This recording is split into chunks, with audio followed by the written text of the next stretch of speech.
Asdiqa, salam alaikum, bonjour ou bonsoir les amis, j'espère que vous allez bien et bienvenue sur votre chaîne Bled Magharibia.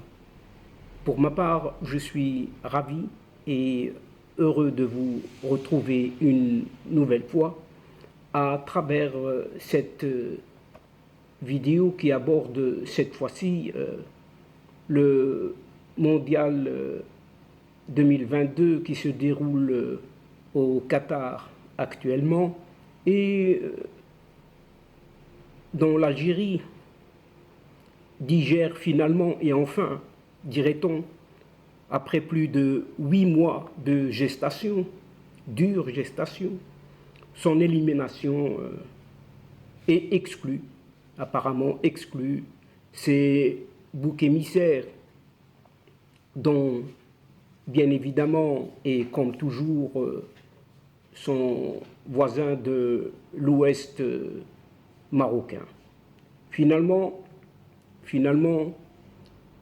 ne pouvons-nous pas affirmer que ce ballon rond ne nous rend-il pas tous socialement et politiquement correctement ou incorrectement tous fous?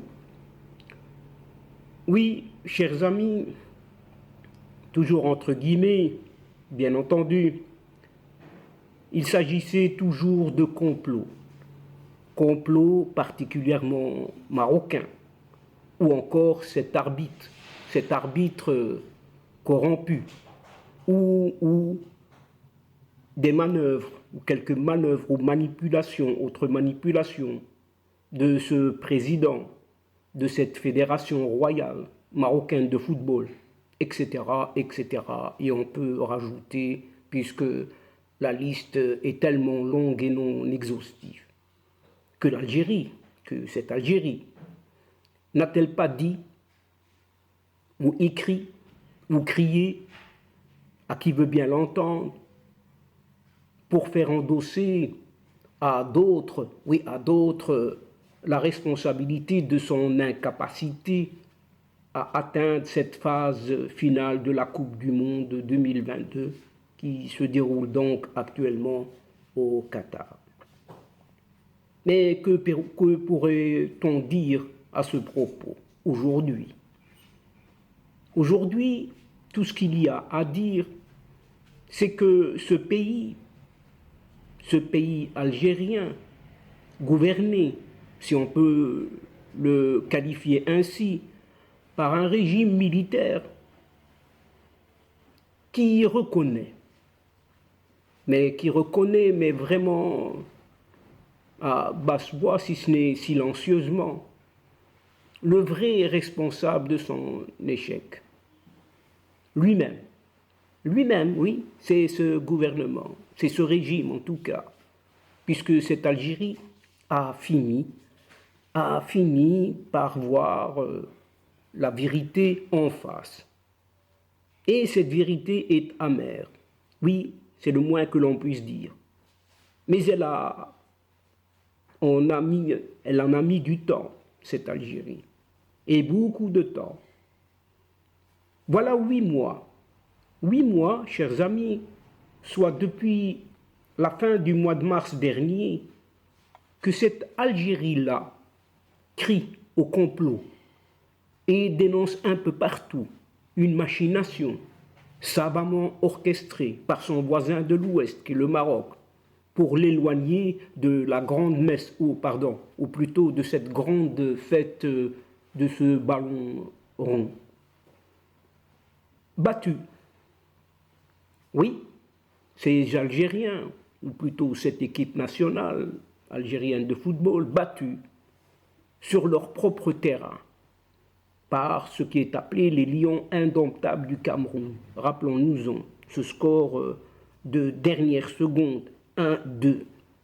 L'équipe nationale algérienne de football avait péché par son manque d'inspiration et par leur infériorité technique, disait-on, pour les spécialistes. Mais la pilule La pilule était dure à avaler et elle l'est toujours. Elle l'est toujours. Sans exception. Sans exception.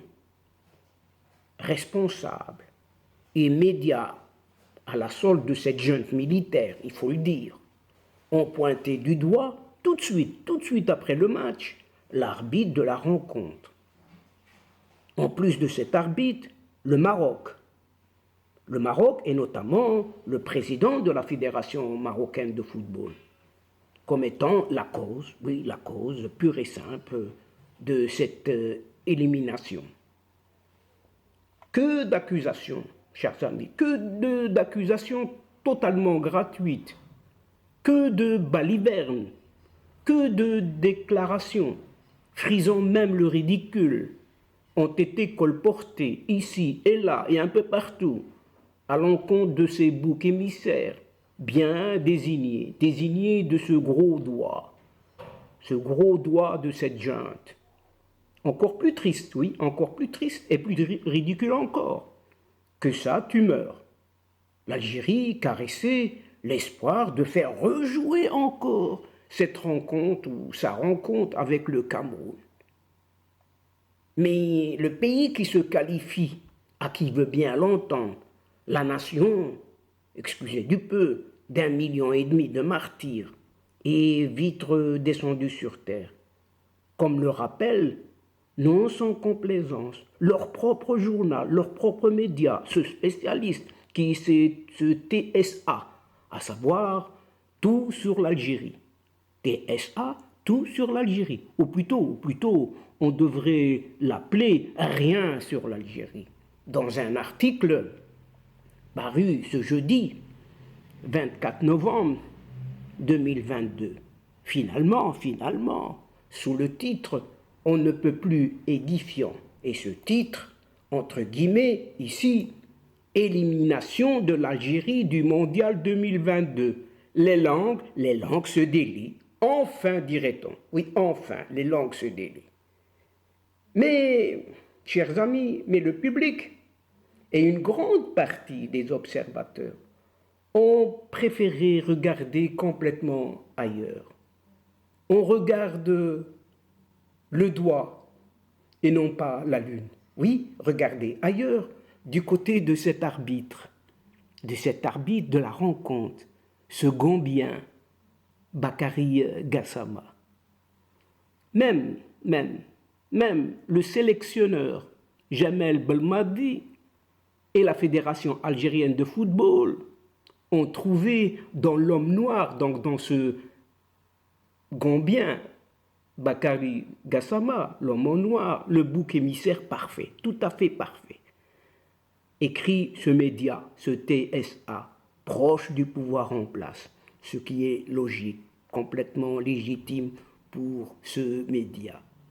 Notons encore, chers amis, que cette Algérie a vécu une hystérie inouïe, collective, raillée aux quatre coins du monde, après que certains Algériens évidemment, affirmaient détenir des preuves solides. Oui, ils ont affirmé qu'ils avaient un dossier solide de la corruption de cet arbitre.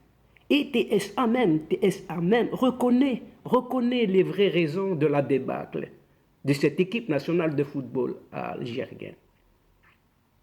Et cette débâcle en dépend directement de cette responsabilité.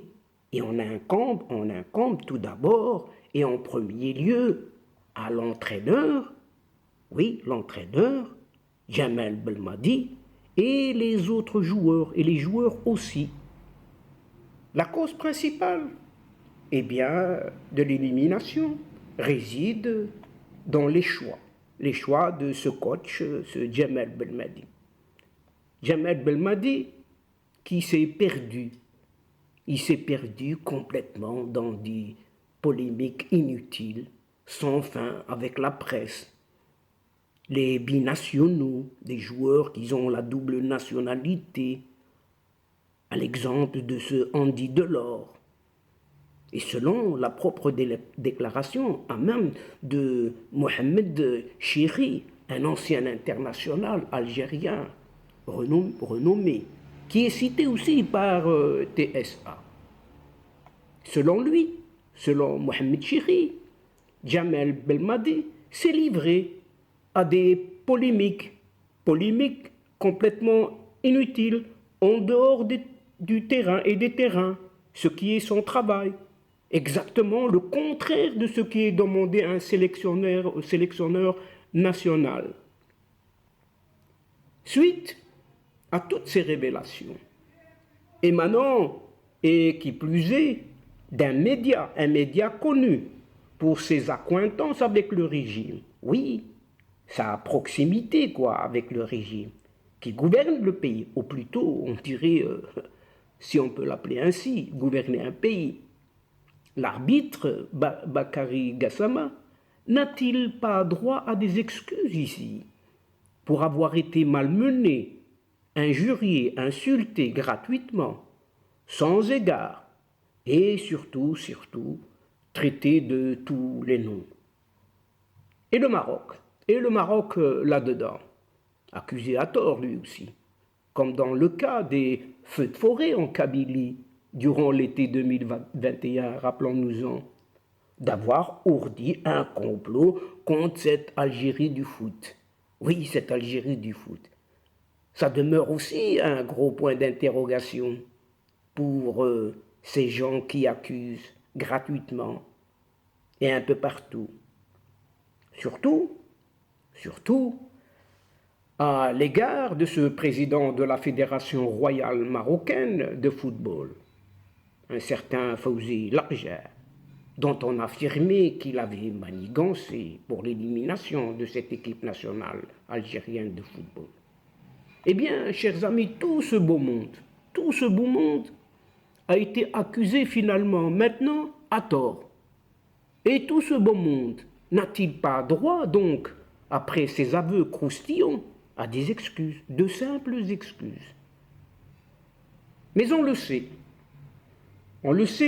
le mea culpa n'est pas le propre de cette junte militaire algérienne, et encore moins des voix de ses maîtres, ces médias qui sont à sa botte, qui crient à tort et à travers, tels des chiens qui aboient sur tous les toits, mais ils ne mordent point. Mais comme dirait l'autre voisin d'à côté, cause toujours, tu m'intéresses. Car la Coupe du Monde est l'un des principaux événements politiques de la planète, tout le monde le sait. Oui, un événement politique, il n'y a que ça. Un certain président d'une certaine république a fait rire tout le monde lorsqu'il a dit « il ne faut pas politiser le sport ». C'est, on pourrait dire, une bonne blague qui fait un tout petit peu sourire, peut-être grimacer, et qui passe comme tel. Oui, qui passe dans l'opinion publique comme tel. Mais la réalité, c'est qu'il est trop tard pour ne pas politiser le sport en général, et le football en particulier.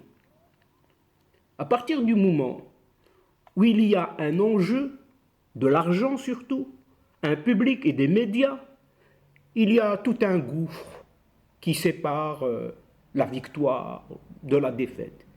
Bien évidemment, la politique est passée par là et elle naît dans ce gouffre faramineux. Politiser, qu'est-ce que cela veut dire? Eh bien, ça veut dire utiliser, exploiter, récupérer, capitaliser, manipuler, détourner, etc., etc.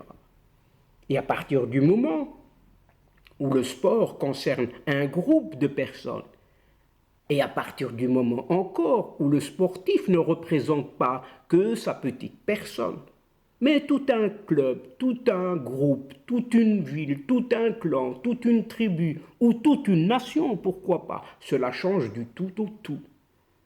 Le sport devient automatiquement et gravement influent. Selon le résultat, bien évidemment. Une victoire ou encore une défaite. Il peut retourner des opinions et devient alors utilisable, récupérable, politisable, etc., etc. Pour le meilleur et bien entendu pour le pire aussi. Quand on regarde le mondial 2022 du Qatar, on voit tout de suite que le football a une couleur, une odeur. Un match n'est pas une pièce de théâtre. Non, un match n'est pas une pièce de théâtre. On apprécie les beaux gestes, bien entendu, mais on vibre pour le club, l'équipe nationale ou la sélection qui représente son propre clan. Il y a cette nation d'appartenance qu'il faut prendre comme elle est, avec ses qualités, ses défauts, ses dérives, ses excès, et le spectacle devient accessoire. On choisit tout de suite son camp. Il y a les uns et il y a les autres. La sélection qui représente son propre clan devient une famille, la sienne, et c'est la plus belle, bien évidemment, bien sûr. On la veut au-dessus des autres et on la voit tout en haut, même quand on l'éreint. Il faut voir comment la vie s'arrête quand la sélection d'une nation entre sur le terrain. Et à l'heure du match, plus rien ne compte. Oui, à l'heure du match, on ferme tout. Et c'est le match qui compte. Surtout son équipe. Oui, son équipe. Et tout le monde est prêt. Oui, tout le monde est prêt à signer un chèque en blanc pour une victoire. Peu importe le prix. Oui, la victoire coûte que coûte. Et la politique dans tout cela. Oui, chers amis, et la politique dans tout cela. Eh bien, chers amis, elle est partout. Partout. Il y a la surexposition médiatique qui offre du coup une magnifique tribune à toutes les causes, justes ou pas justes. Et on le voit actuellement au Qatar. On le voit actuellement au Qatar, avec les polémiques sur ce brassard arc-en-ciel en soutien à cette communauté qualifiée de LGBT, les droits des travailleurs, etc., etc. Ce qui est peut-être une cause, mais cela reste à voir. C'est aussi encore un autre versant de cette histoire politique. Il y a dans les coulisses tous les deals, y compris financiers, surtout financiers, ou politiques, qui sont en train d'être passés sous silence entre les uns et les autres, et personne ne s'en aperçoit. Et puis, on ferme les yeux tout en rêvant. Rien entendu, rien vu, et je ne dirai rien. Imaginez que votre nation devienne champion du monde de football. Croyez-vous que le reste du monde continuerait de le voir de la même manière? Humainement, tant humainement, et même politiquement parlant. La question est posée. Disons-le franchement, autrement et honnêtement. Vous, qui nous regardez, qui nous écoutez, que seriez-vous prêt à donner pour une victoire au mondial de votre équipe nationale favorite? Assurément beaucoup. Et des choses surprenantes, très chères et même très très personnelles.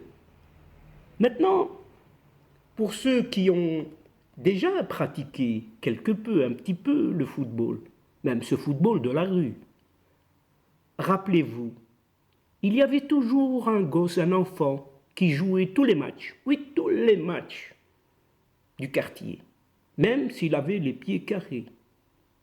Donc, pas de grande qualité, si on peut dire entre guillemets. Mais comme c'est le propriétaire du ballon, donc il joue tous les matchs. Mais il y a aussi un autre intouchable qui jouait tous les matchs. Eh bien, celui dont le père était quelqu'un, disait-on. Ce quelqu'un, c'est entre guillemets, bien entendu.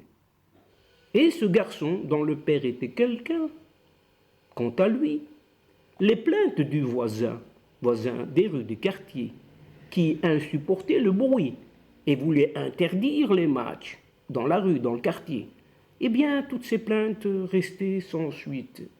Pourquoi? Quand on accepte de prendre dans son équipe celui qui a le ballon et le fils de ce quelqu'un d'important, on fait déjà de la politique. Oui, on fait déjà de la politique, puisqu'on fait des choix. Et à bon entendeur, salut. Salut à tous ceux qui réussiront peut-être un jour de séparer ce sport de cette politique. Et donc, chers amis de la chaîne, c'est à partir de ce mélange sport et politique dont on ne sait finalement où sera la conclusion ou la fin pour y arriver à faire la différence ou la séparation entre les deux. Et c'est ici que prend fin cette séquence en prenant congé de vous, tout en espérant vous retrouver avec plaisir, bien évidemment. Et merci pour votre fidélité en nous écoutant jusqu'au bout des séquences. Mais n'oubliez pas de nous soutenir en vous y abonnant afin d'être informé rapidement. Mais n'hésitez surtout pas de partager au maximum autour de vous vos séquences vidéo. Et pour moi, il ne me reste finalement plus qu'à vous dire au revoir, chers amis. Al-Asdiqa, salam alaikum wa rahmatullah wa barakatuh. À la prochaine fois et à bientôt. إلى اللقاء في حصة أخرى إن شاء الله. مع السلامة.